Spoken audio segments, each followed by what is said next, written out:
be the case, but I ain't bitch, I did the race. Beat it up, Alright, what's up, y'all? We back with the Streets Is Talking. It's Omar from BME. We live today at the R.A.W.S event. Mental health. It's okay to not be okay. Today, y'all gonna learn some facts about what is mental health and what it can do for a person. We gonna let y'all hear some stuff that people had to say and look forward to some interviews of some people that was at the event and the people who conducted the event. So just stay tuned and stick around, and we'll be back with y'all in a second. Real. It's BME, young tune off the rip. That's the man that put me in the shit. If a nigga Hey y'all, I'm Elise, and I'm going to touch on anxiety.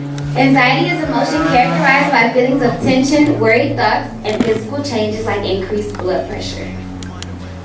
There are many symptoms of anxiety. They're on a wide spectrum, and just like depression, they differ from person to person. But if you are feelings of stress and apprehension, headaches, stomach upsets or diarrhea, shortness of breath, irregular heartbeat, and that's just a few. Hey everybody, I'm Talia, and I'll be talking about suicide. Suicide is the act of deliberately taking one's own life. Feelings of guilt, hopelessness, and despair can build when students don't take the right steps to cope with stressors. Signs of suicidal thoughts. So suicidal people may talk about feeling trapped, feeling as if they're a burden to others, not having no reason to go on, and may even discuss suicide. Some moods that people with suicidal thoughts may have is anxiety, irritability, loss of interest in things and activities that used to make them happy, rage. So what's one thing you want someone suffering with a mental illness to know? Just acknowledge you have a problem and you know yourself better than anybody else. If you feel like something is off, something is probably off and you should actually go get it checked out and everything. I'm not going to be repetitive, so I agree with everything they said, but also if you do have it, just know there's always somebody out there willing to help you, so you're not alone at all. Alright, y'all, so I'm back. I'm reporting live after the R.A.W.S event. I'm here with Sean and, I'm sorry, what's your name? Asia. I'm back with Sean and Asia. I picked these two to interview because they both spoke out about personal experiences with people that they know deal with mental health. So I just wanted to sit down and talk with them and go a little bit more behind the scenes in depth with them. So I know in there you had spoken about some stuff that went on with your sister. You kind of like give like a backdrop, a little bit so they can know what's on there. So basically, my name is Sean Patterson, I'm a sociology major and I'm a sophomore. So basically the background of it was that my sister kind of was, had been dealing with domestic violence for a while, since like 2007.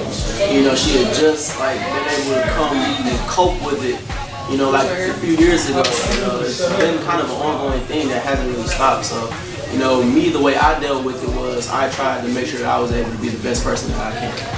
Be the best person I can be the best human being possibly that I could be, so that she would have someone to be able to look at to say like, okay, everything, despite the fact that, my life isn't going well, my brother's life is going well, that's somebody I can lean on, and for her, I became that person, I was the little brother, but I was the little big brother, that was there for her to talk to, there to protect her, give her what she, give her what she needed when I could, when I became of that age, to do that.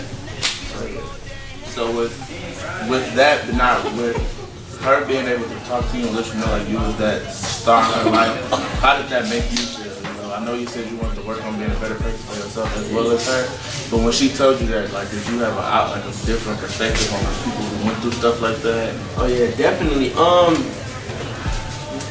As when you're young and you seeing this, you don't really know what to do. You think like, I want to do something, but it's like, too young, I don't know how to handle it, I don't know if I want to tell somebody or not, how you and your siblings are, you keep your secrets that you want to keep. So when I finally got up to the age where it's like, I'm done putting up with this, I'm done seeing you go through this, I'm done having this conversation with you, and we coming up with solutions, and then you going back and dealing with the same thing. So when it came time for me to become of age, my sister lost her house maybe, I think it was 11th or 12th grade year, and that's when I said I was done.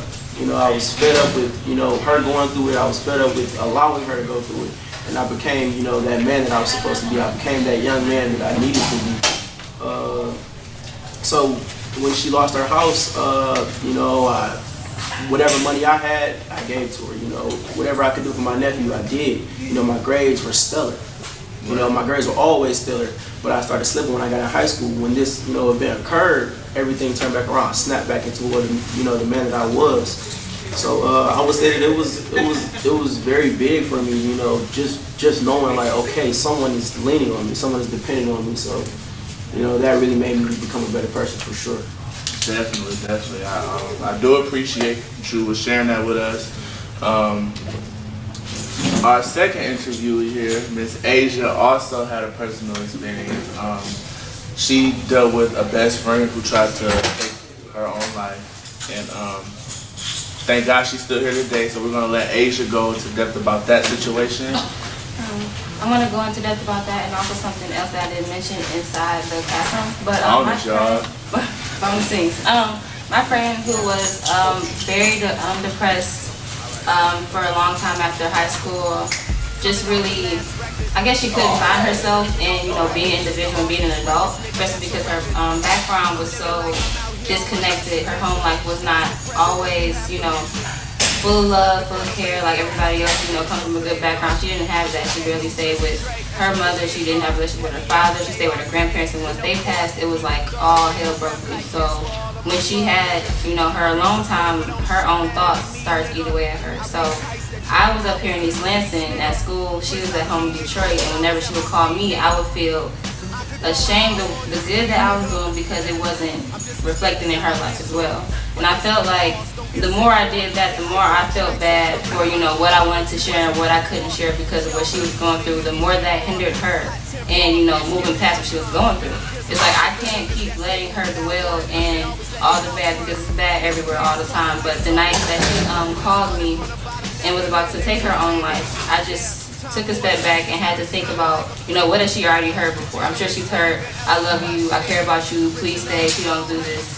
But she hasn't heard me say, you know, or anyone say, what's going on? Explain this to me. How can we fix this? How can we help? What's the move forward plan, you know? So it's not just about talking about feelings all the time and being so soft. It's about actually taking, you know, a plan of action to move past. With Asia, she's a part of R.A.W.S. That's an organization on campus that is used as a resource for those who have mental illness, as well as others. You can look them up. They're definitely a recognized organization on MSU's campus. Today I wanted to ask you, what made you guys do this presentation for college students today? Like, what made you guys pick that specific topic?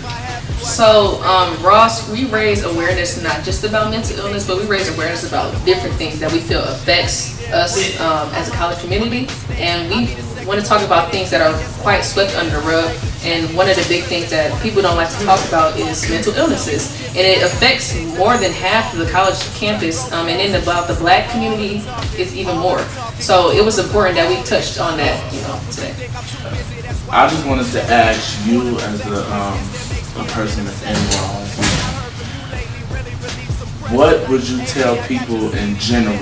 Like, what is your basic, like, if you just had to inform people on mental health, what would you say? Like, would you tell them how, I know you would tell them how important it was, but how would you stress that issue? Like, just please, talk, speak up. It's always somebody that can help you. How would you do about that? So first, if I'm talking to a person who I feel that has been affected, you know, I would tell them, you know, you don't have to go through this that much longer. Like, you can try to get through this situation. You don't have to be upset all the time, or you don't have to keep going through these struggles. You can talk to me, you can talk to anyone in R.A.W.S, you can talk to the MSU Counseling Center, you can talk to anybody. You can even go to a friend, and if your friends aren't trying to listen to you, or your family members aren't trying to listen to you, then why are they your friends? Why are they your family members? You need to try to talk to someone that you feel that you have comfort in them.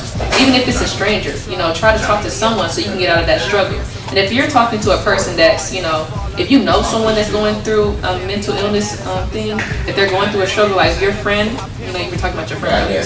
You know, if your friend is going through something, you need to try to reach out to them and be a shoulder for them to lean on. You know, someone might be dependent on you, so you need to be there for them. You don't need to give them your whole 100, but you need to at least give them 50 to 60%. be there for them. All in all, I really appreciate you guys for putting on this event. I learned a lot. I'm pretty sure the people that were in the event learned a lot. And I do feel like we do need more programs to raise awareness of things like this, because they are swept under the rug a lot.